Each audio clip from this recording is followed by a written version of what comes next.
democracy is different in terms of meaning but application. And we have to acknowledge the impact of technology on democracy.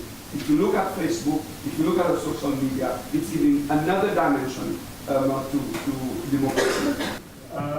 I think in a sense what we, in the African context, the public sphere, I think, has been opened up by technology.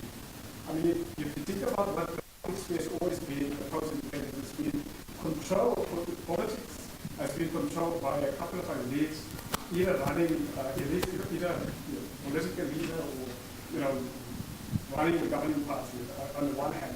But secondly, the media space where the debate has been happening has either been controlled by state-owned media, the own traditional state-owned newspapers, broadcasts, and so on. Now, what technology has done in the African context, it has opened up that space for the first time. So it has opened up the public sphere. So, so what has happened in places like in Zimbabwe or other places is that in the past, ruling parties and governments almost control democracy. They control it by controlling information, the quality of information, or not. I mean, you would be in a village in a country and you would not know what's going on nationally in government. I mean, we've seen it in the South African context.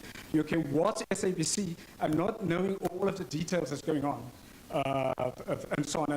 Now, what has changed the last couple of years is, the arrival of technology in the African context, and social media, and maybe what has happened is specifically mobile devices getting cheaper and more accessible, and internet connectivity also getting cheaper in the African context. So suddenly that has opened up the public sphere. Of course, there's counter arguments to say, is it really, is on the internet, the debates in that space, is it really quality debates? Is it evidence-driven debates, and so on? Those arguments can be made, of course, and those arguments are relevant. But for me, the positive thing that has happened, that has really opened up, is the fact that technology has now opened up the democratic public sphere in the African context. I mean, for example, in the last elections in a couple of African countries where debates have been raised either on social media, and that has changed the political debates in the country's parliament, or it has changed even the mainstream media debate. My first point was actually on, you were talking about technology, and I just want to raise this because one of the things that really scared me about the US elections was when I read how in the last few weeks leading up to the elections, the stories shared on social media were mostly fake news. Those were the ones mostly shared, were pure fake news. And I've read so many interesting interviews with these 17-year-old kids in Macedonia working full-time with just making up news and spreading it. You won't believe what Hillary did. And these have been shared more than real news stories in the American election. And to me, that's like, we talk about progress when it comes to technology, but what about the mirror and this echo chamber that is social media, and how do we deal with this part of technology? How do we use technology for the betterment of democracy and for people, and not just for spreading lies that lead to the rise of the likes of Trump? About your point in respect to fake news, well, I'm sure we don't want to control citizens, journalists. For every new technology, you will have the good side of it and the bad side of it. And for me, it is good to have citizens journalists. I myself, I'm in the profession, I've been there for 25 years, but I rely on citizens journalists at times to have the other side of the story. It is a way to feel the pulse of the citizens. So it is up to us now, as citizens, to be educated in terms of knowing what is news, good news, what is sensationalism, and what is fake news. And I believe that the young people will know how to check sources and everything else. But it is good, and think about if we did not have this advancement in technology. Look at this election, the US election. put Facebook or social media out of the picture, do you think it would have been the same result? That's a question we need to ask. What was the contribution of the social media in this last US election? And back on the social media side, the pros and of course there's the cons. I mean, you know, one of the negative sides is, even in the African context, if we have this, you know, Twitter, Facebook, and so on, is there a possibility that they, because there's a concentration of power in this new, you know, social media space, you know, would they be able to, the kind of information that then goes across to Africans, you know, all one type of information. So it's a monopoly, potential monopoly, monopoly, not only in terms of, you know, the information that Africans across the continent get on the one hand, but secondly also what does it mean for plurality? You know, can we create alternative African, you know, social media operations and so on? Is it even possible when you have Google? And so that's that's real danger to democracy.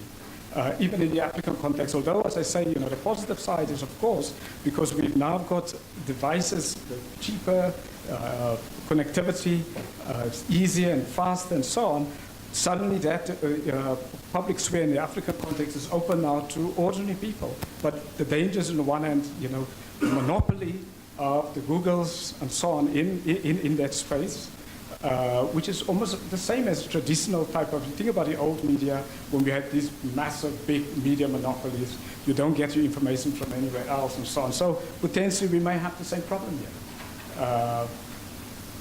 going forward. So we're going to have to think about what are we going to do about this. And of course, there's the other negative thing about social media is also is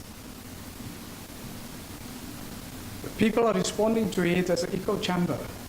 So, you know, there's no deliberation and there's no active thinking around, you know, people, there's that type of response. How are we going to deal with that? And false news can spread very, very quickly. And think about, given in the African context where there isn't much other alternative information, potentially that may be amplified if that happens.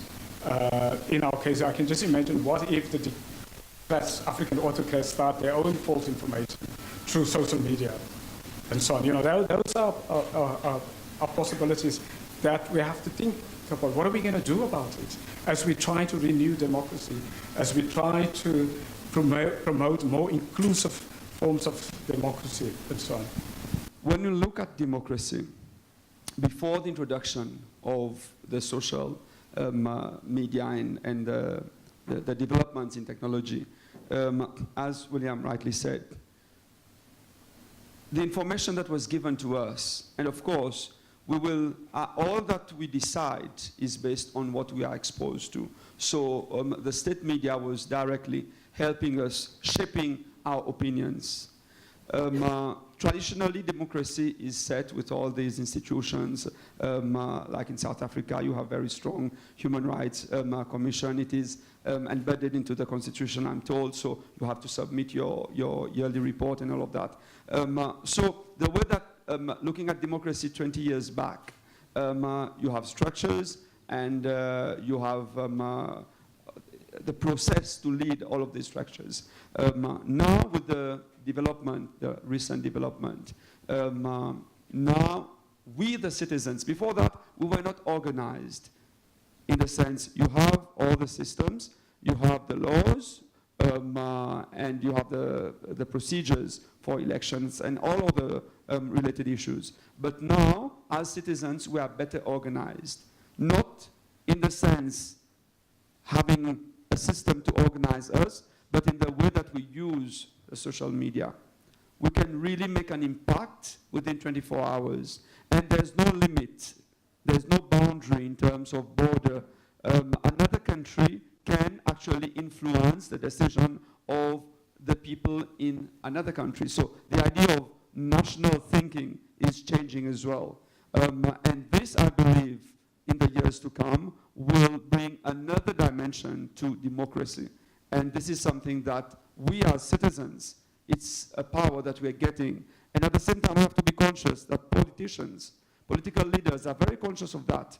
And they are using their system now as well to control us. for 2 elections, for the latest one in Uganda, right after voting at around 12, internet was disabled in the whole country. People were not allowed to access internet, were not allowed to send any post. This is how now, because they realize that, especially the young people, will be sending messages, so they decided to block the network, and it was not accessible until the official release of the results. Now, this is a concern for me.